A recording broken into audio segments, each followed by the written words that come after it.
Okay, real anthroposophy. The next series of videos are going to be difficult for some people, and there isn't anything that can be done about that. We're going to have to face the shadow and the double and the doppelganger and the opponents and how they work from inside the society, interfering with the incarnation of anthroposophy. Now, it's important to realize that in the discussions that follow, I am not accusing particular individuals of anything. However, I am talking about phenomena that can be discovered in looking at the society that manifests certain flaws of character which are general. That is, they're shared by a great many people. And as we work into this problem, we're going to see how it is, in fact, that the threefold double complex, managed by certain beings whose function in the creation is to do this, brings about the existence of resistance to human impulses. If my eye has nothing to push against, it will not pull out of itself that which is yet unformed and uncreated in its own nature. Let's do that again. In the eye are things that can only be manifested against resistance. That's the role of the opponents. The opponents work in the Anthroposophical Society. We must come to knowledge of this work. We must come to deeper appreciation of the nature of the double. And we must do this in a way in which we are brutally self-honest about ourselves as individuals and about the society.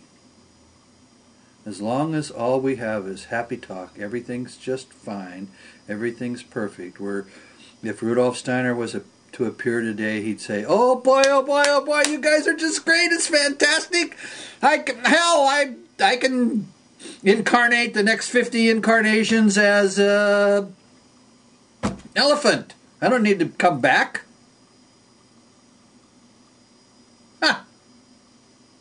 Now, in the garish article about the Christmas conference, and the Christmas conference that wasn't, in the sense of it did not succeed,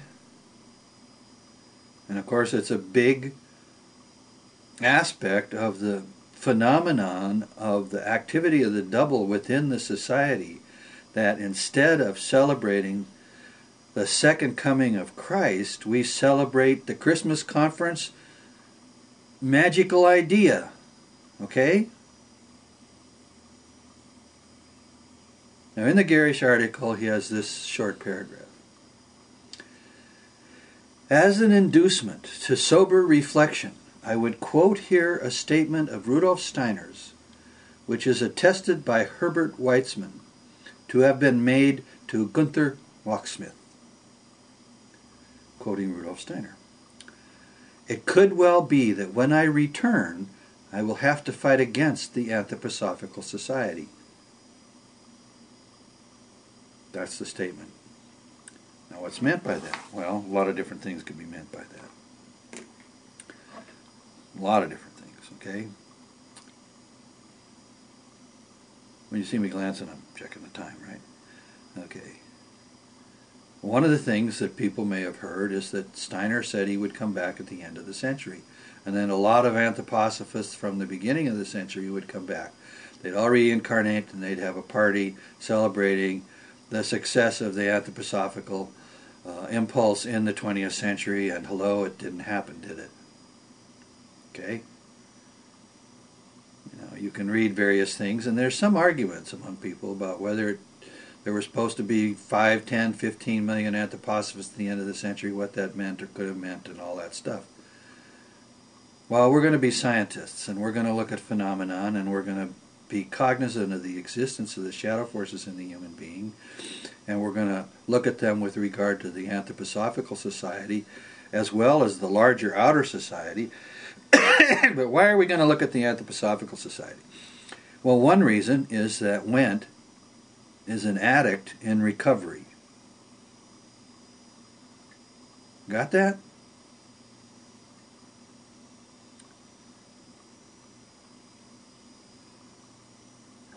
I am familiar with 12-step programs. I have participated in 12-step programs. I have thought spiritually about 12-step programs.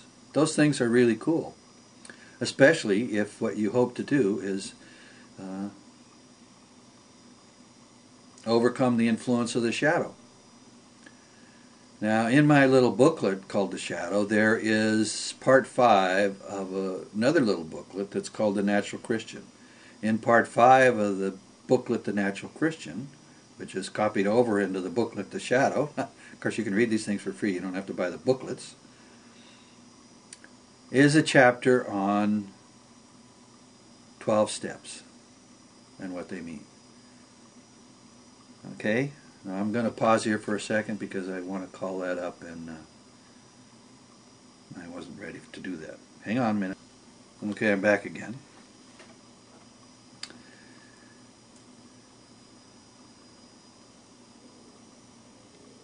Part 5 of my book, The Natural Christian, is called The Psychology of the Moral Life of a Natural Christian. Now, what do I mean by a natural Christian in that book in general, just to give you some orientation? Well, I mean that there are a lot of people in the world who are Christians by their nature, in part because of the influence of Christianity on Western civilization. They've been raised in such a way that they've adopted certain ideas and ideals and processes that have pervaded and it penetrated through the Christ impulse the totality of Western civilization. But they don't want anything to do with institutional Christian religion. It turns them off, makes them nuts. Some of these people call themselves atheists because they are so uglified by what they see religious people doing. Okay? Now, this psychology of the moral life of the natural Christian, I find the excellent example of it in 12 Steps. Okay, so what are we doing here? Well, I'm going to tell you a little bit from the essay, but not tell you the whole thing. Okay?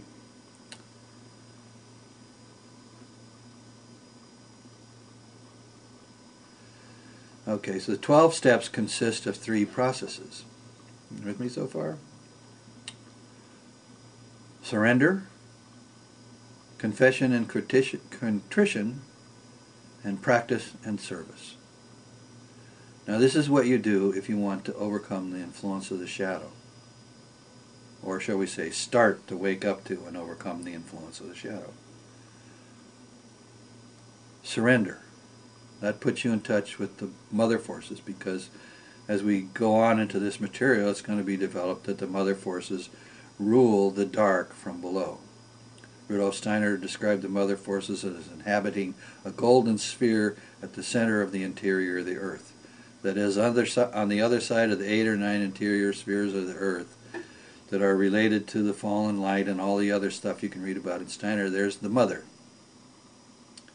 Okay, she oversees, shall we say, the lawfulness of the activity of those beings. They are constrained in the creation to behave lawfully. There's things they can't do and there's things they have to do because they have a place there.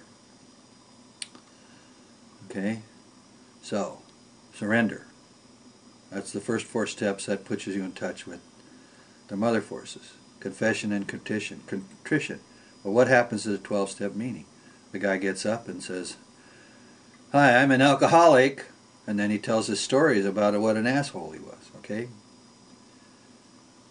That impulse would greatly aid what goes on in any transformative process of the Anthroposophical Society, which is why it's important that we look at all this stuff. I'm not just doing it because I got a bee up my behind.